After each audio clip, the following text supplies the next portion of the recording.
Hi. Hello. Welcome to Merriment Mondays Live. Let's tune in and wherever you are, unless you're driving, close your eyes or just soften your gaze and take a deep breath.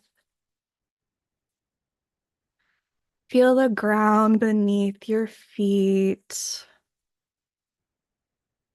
the floor, the sidewalk, the soil.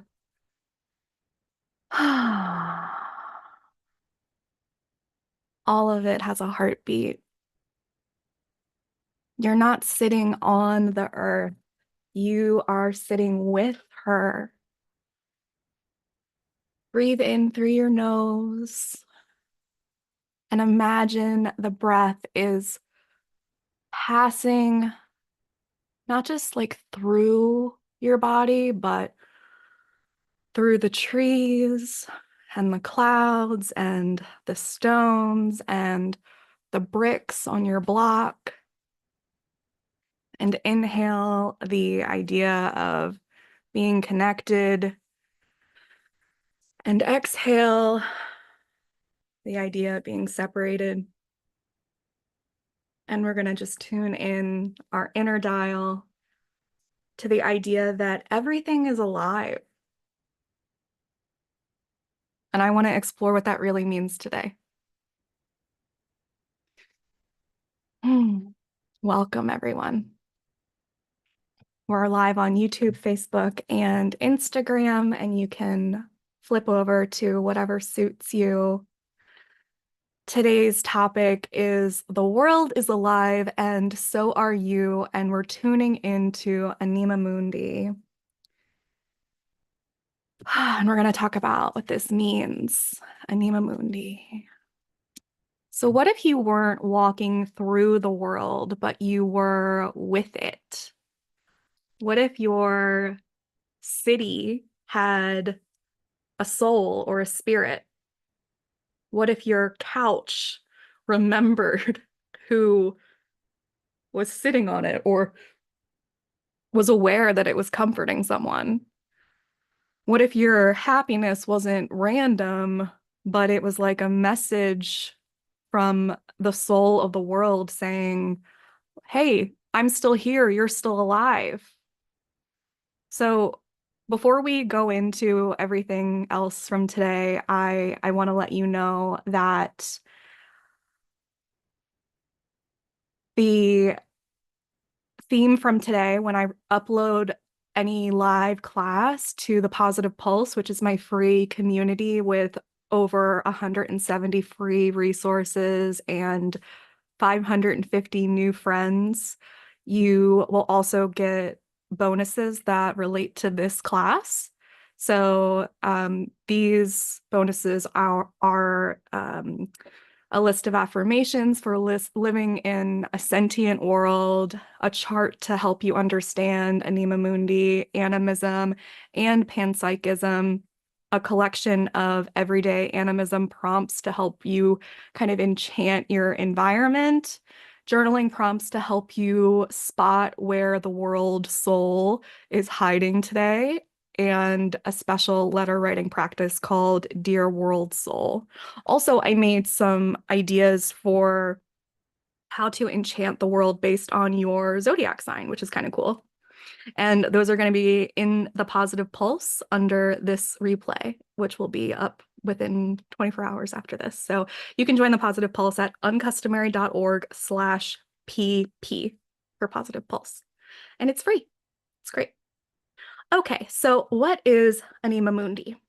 So this is a card from the Kim Kranz archetype deck, and I think it's a cool visual representation of what it means. It's a Latin term that means soul of the world. It is a belief that the world is not just physical matter, it is also has a mind, that it's not just a machine, it is a body, and it's not just like a stage, it's a being. It's like a living, breathing kind of thing. And the roots of this idea go back to ancient Greece, to Plato, really, who imagined that the universe was like just a single organism with a soul, kind of like how we are. And it weaves through Hermeticism, like Hermeticism, alchemy, which you've probably heard of, Renaissance, mysticism, and Carl Jung, who was a psychologist, who saw Anima Mundi as the connective tissue between your individual psyche and collective unconscious. So I know, like, so far this might seem really out there, but whenever you can kind of think about, like, oh, I see myself in another person, or if you've ever done mushrooms or something and you feel like, oh, we're all connected, or you can gain that feeling even without being high. I think it's a really, that's kind of where we're coming from with this. Like, and also just being a little bit open-minded about what is this? You know, like, what is it that we're doing? We're in a rock in outer space spinning, and we're in a very small section of a galaxy that is just one of an infinite amount of galaxies. Like, it's so amazing what exists. And when we try to think about it, our brain kind of pushes back because it's so infinite. And I don't know, it's very interesting to think about and contemplate. And there's never anything, whether it's me talking or anyone talking, that you ever have to take like fully. I don't really believe in fundamentalism. I take everything a la carte and just take what works for me. So I think it's fun to explore a topic and just learn and explore and think about what works. So the Kim Cran's Archetypes Guidebook, she says that Anima Mundi epitomizes epitomizes the principle to accept all and reject none, which is, like, simply put, I think the living soul of the world in its all is multifaceted. It's multidimensional layers bonded together by not understood forces. And maybe we can call that God or cosmic. I don't know, but like, it's not really something that we can fully comprehend. And we too are multifaceted and multidimensional. We contain multitudes, right? So unconditional love is a facet of Anima Mundi. I really love it. I really love it.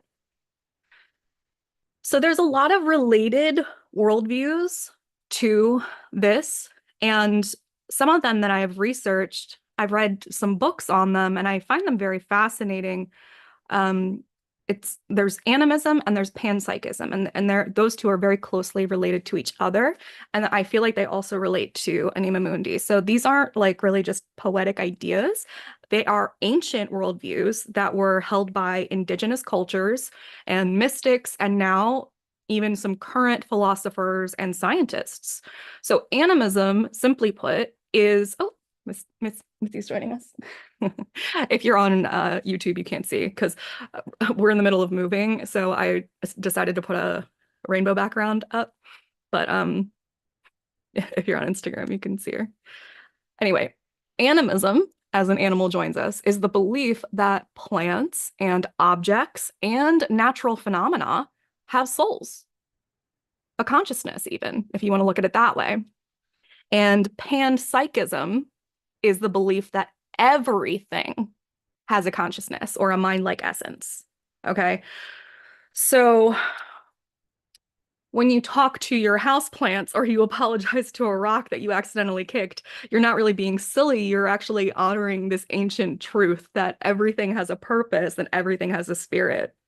I've actually always felt like this on my own. When I found out that I had autism, I was like, one of the things that I read was that you might have a higher inclination to be empathetic towards inanimate objects. So panpsychism and animism basically disregard the notion that something is inanimate. Plants, objects, natural phenomena, like there is nothing that is inanimate. It's all animate. It's an animal. It is something that has a consciousness. It has a soul. And that kind of goes into the Anima Mundi, like that everything is connected, right? So I remember this one time I was at an aquarium, and at the aquarium here in Baltimore, there are some interactive exhibits. There's one with a bunch of jellyfish, and there was like a person who was monitoring the exhibit, and she said, that we could touch the tops of the jellyfish, which is interesting because they're, something that can sting you. But if you touch the tops, then you're supposed to be okay. And I asked her, does this hurt them? And she said, oh, no, not at all. And I said, how do you know? And she looked at me and she just goes, what? We know. And I thought, like, how? How do you know that? And why are you so certain? Why can't you just say we don't think so based on evidence of like nerve endings or something like that? And really, all that is a mirror based on our physiology, right? So I always think about that. And I think about when we go to Mars and we say there's no signs of life. It's like, well, that you can see that represent life that you're looking for, like maybe there is something, but we just can't see it with our eyes. Or maybe it just doesn't look like something that we're looking for. The idea that what we're doing to the jellyfish by touching the tops doesn't make them go crazy. I mean, maybe it doesn't. I don't know. But to have such confidence that what we're doing to something that can't articulate and communicate to us is a little egotistical, no? And I don't know. I just always think about that. And I think that maybe is a bridge to kind of understanding animism or panpsychism. I don't know if you've ever seen the movie Everything Everywhere All at Once. It's my favorite. But, the idea of like maybe reincarnation or, just multi universes, and that we're existing as everything in everywhere all the time. And there's one formation where their souls inhabit rocks. And of course, they add googly eyes to it because whoever made that movie is just like right in my brain. But I I think that that's another really good representation. Like, what if you came back as a rock? I don't know. What if I mean, maybe you don't believe in reincarnation. Like, we're all entitled to all of our beliefs, but that also doesn't mean that they're true because we will never be able to prove them. You can have the hardest faith in the world, but that doesn't mean it's right, you know? And I think being willing to admit that you don't know is really the only answer.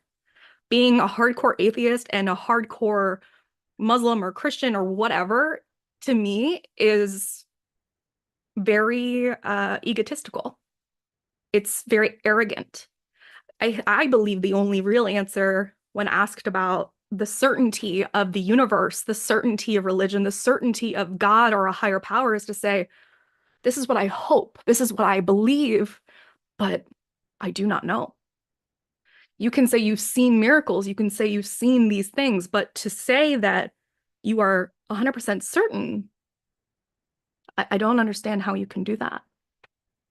So these are just ideas. And yeah, I think it's really interesting and cool to say that a houseplant has a consciousness. I mean, we've even been able to prove through research that things like mushrooms are able to communicate to each other. Isn't that fascinating? Like, not just like they're having conversations with each other. It's very cool. So let's pause and think about something maybe in your home or your neighborhood or something that's, quote, inanimate that you feel connected to, right?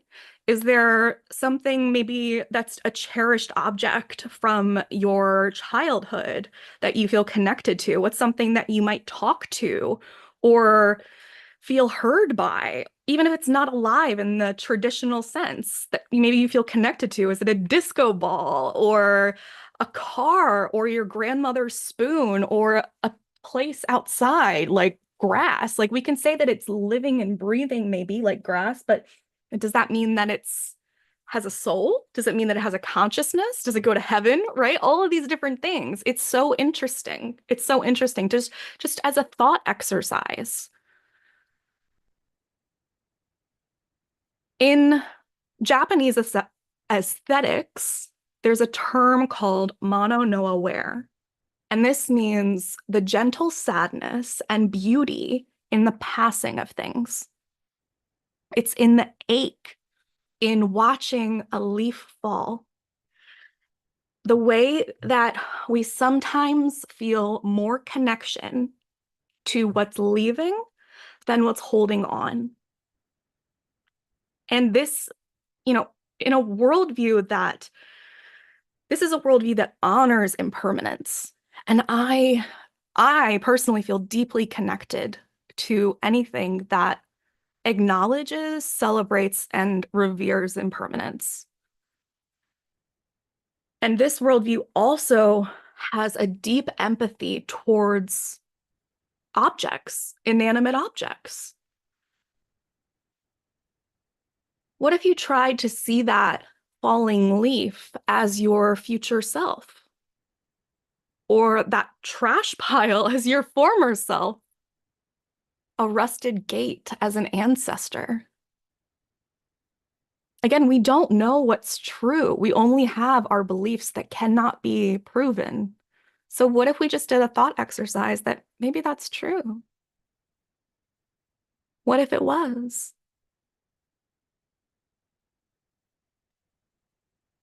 You know, when I feel the most alive, it's when I am out in the world and I'm connecting to people, I'm connecting to strangers. I don't know necessarily why that's the case, but like today, I I've been having an honestly quite difficult month. There's been a lot of things that externally, circumstantially, have been affecting me mentally and physically. I've been unsure where we were going to live. I had a very short time window to find a new place. And in this time, I also was doing the art for a festival. I had went off my meds thinking that was something that I could do, and then all of a sudden plummeted mentally and was dealing with the discontinuation side effects, and then what it was like to be off the meds, and then what it was like to go back on the meds and find the right combination again, and and more. And I also launched a new product. You know, there was a good amount of things that was happening, but really the living thing and the meds were probably at the top of the list. And it was just also after a really long year of, I'm used to having a lot of things that happen where people are like, wow, that was a lot. That was a lot for a month or a year. But these two things really just kind of like knocked me down after a lot. And we finally found a place last Thursday. And today I just kind of like got everything together and I got dressed and I went outside and I ran all the errands. I got the security deposit. I got all this administrative stuff cleared and out of the way. And while I was out, I just felt like myself. And everywhere I went, every store that I was in, I just made sure that I interacted with people in a positive way. I complimented people's nails and I mentioned that it was 7/7 and that seems like a lucky date. And I would wish people luck on buying their lottery tickets. And there was this woman that was like dressed in all pink and holding flowers. And I told her that she looked like luck. And I made sure that I put my shopping carts back and let people cross in front of the street in front of me. And I picked up things for people that dropped them and held the door open. And there, you know, just like these little things that kept building up and making me feel really good. And I then I had this thing where I was at a store and I was actually kind of like running out of energy a little bit and I was ready to go home and I wasn't very talkative. And then the clerk mentioned my purse and he said, I really like your purse. What's your zodiac sign? And I asked for him to guess and he guessed Gemini. And I told him that, you know, I'm technically a Gemini, but well, Gemini stellium, but like born the hour it changed. Nobody ever guesses that I'm a Cancer. And we started talking And the conversation went so deep, so fast, which is not abnormal for me by any means, but I could tell that it wasn't abnormal for him either, that he was actually instigating it. We started immediately talking about like the like this topic. We were talking about this, and I wasn't starting it. It was amazing. He was just talking about like how much he loves like doing things for other people and how much he can see people and how like how much we're all made of the same thing and how we need to be there for each other and how like it kind of started because he was talking about like being a Gemini.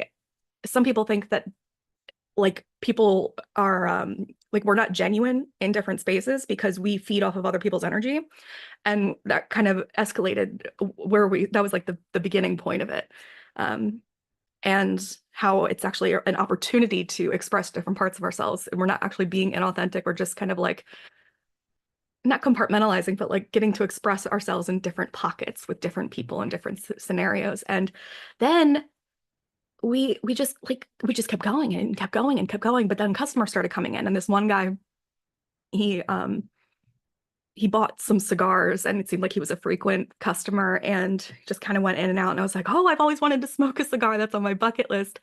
And he was like, well, don't inhale. And I said, well, I'm actually really bad at inhaling. I've never been good at like pot or cigarettes. Like I'm just like really bad at it. I don't really get it. And I was like, but that to be fair, if that's what you're not supposed to do with a cigar, then maybe I'd be good at it. And he was like, well, make sure you get some whiskey and then sit on a porch or something. And I laughed and I said I'd call him.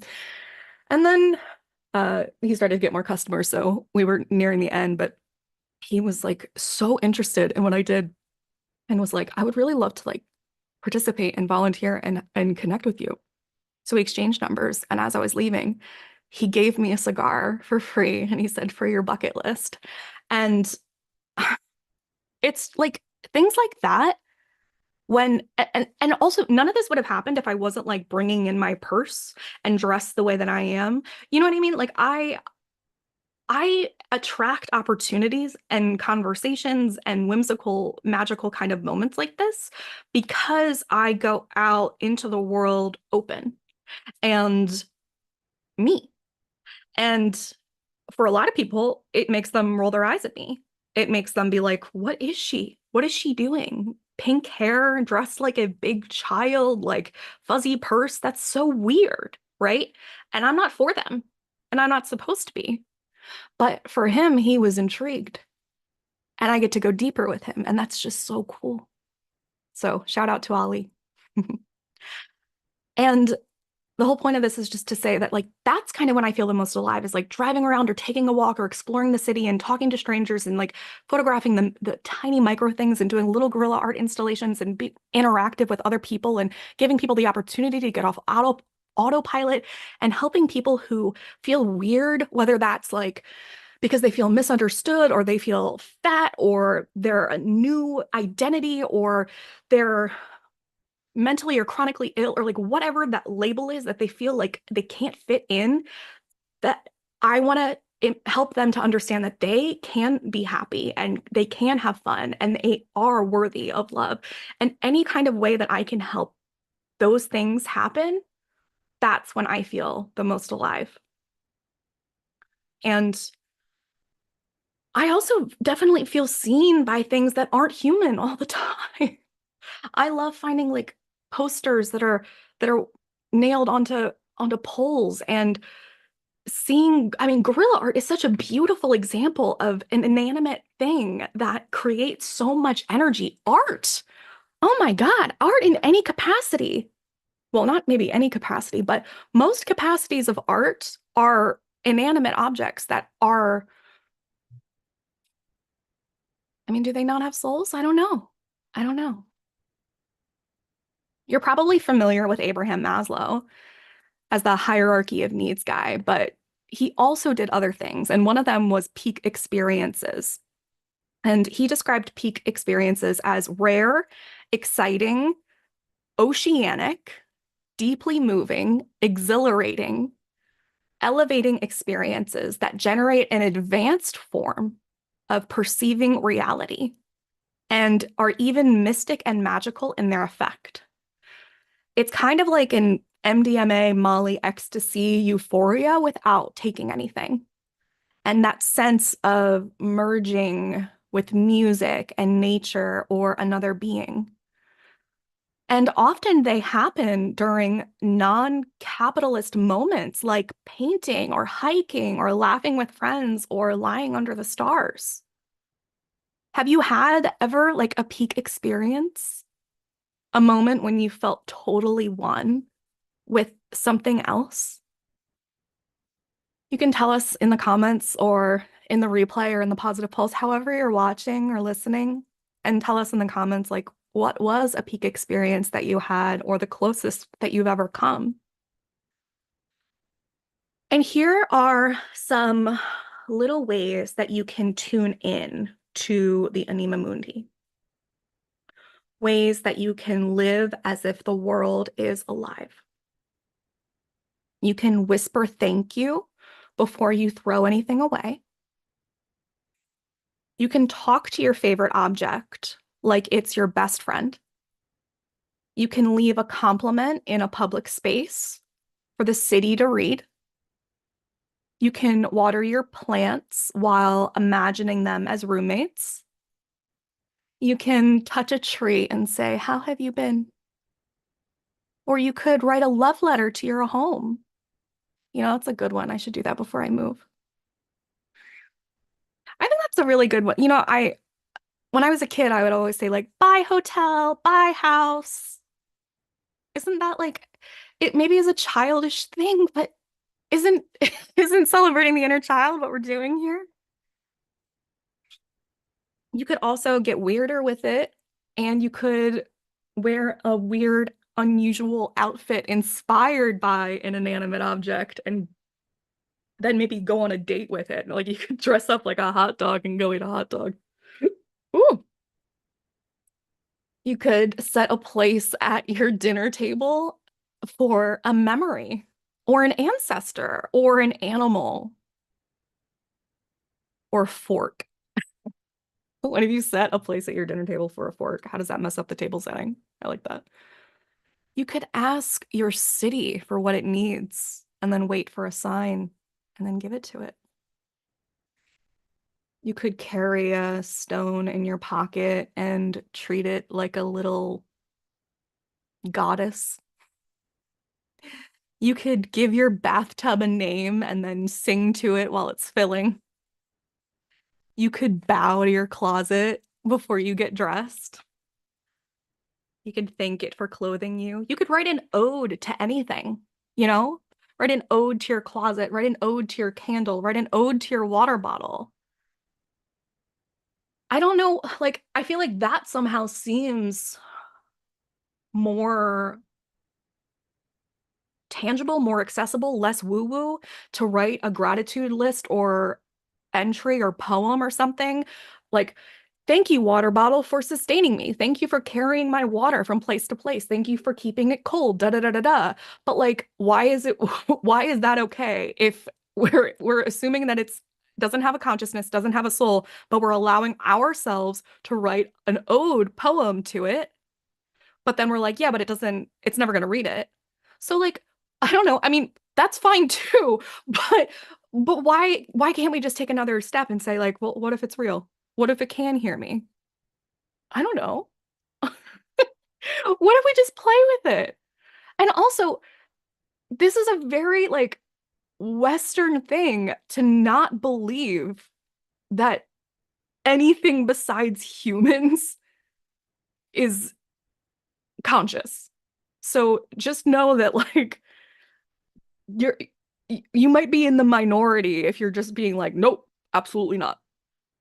There's a big world out there. There's a big world out there. There's a lot of beliefs. There's a lot of options. Play with it. Play with life.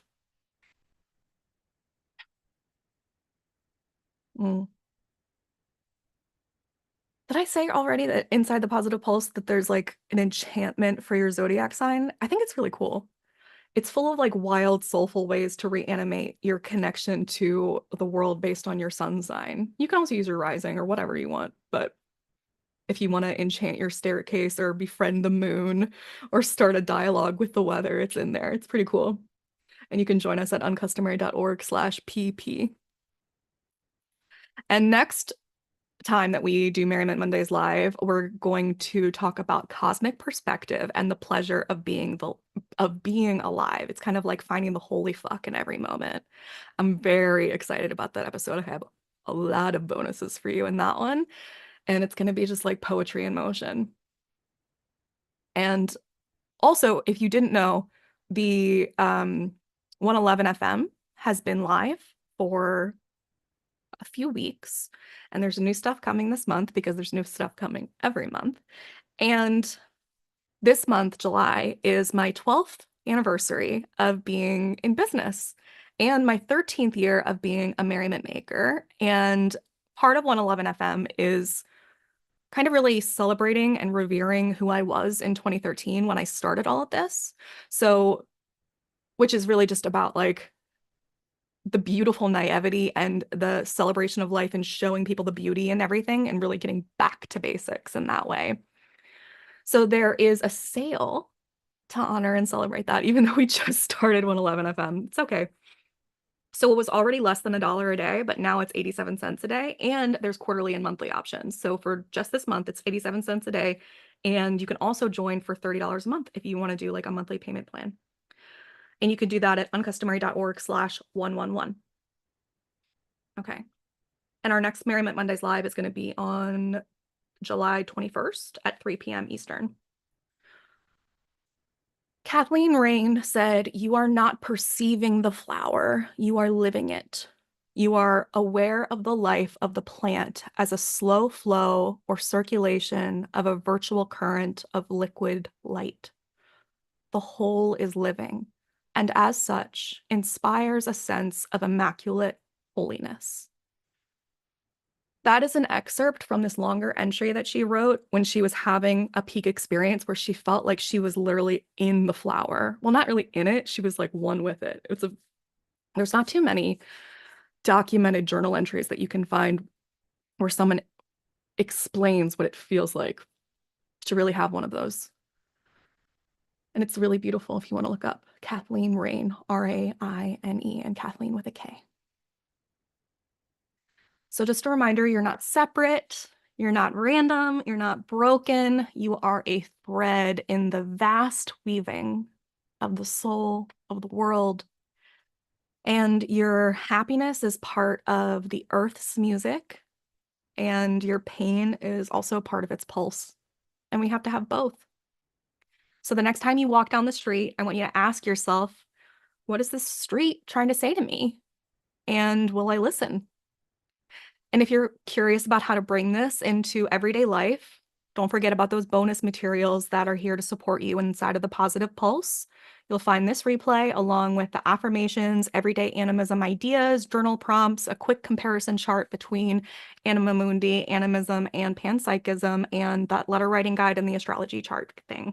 So they're all designed to help you not just understand Anima Mundi, but to experience it, because the world is alive and so are you. I love you, and I'll see you next time.